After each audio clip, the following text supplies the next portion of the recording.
we are a multinational company. We have onshore stakeholders who keep visiting us. We have our clients who are all foreigners, so they also come here. And when they see some of these marquee brands around, it gives them an assurance that we are in the right place. Right, people working together to succeed together.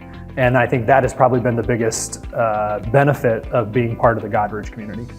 I think it's nice to have people from different walks of life and different industries. I think it gives a lot of freedom for us to connect and speak to them. You know, the other brands that are here today, I would say are brands of equal size and stature like NCR. So it definitely helps a lot for our own brand building, and we find like-minded organizations that are here.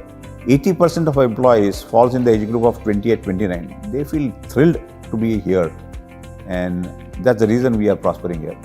There are other activities that happens in the campus, which kind of also helps our own employees. They also get to interact with other folks in the campus. Godrej is a little different. They do a lot of engagement, at least thrice a year. Small events that they do for our employees, I think that also adds a lot of value.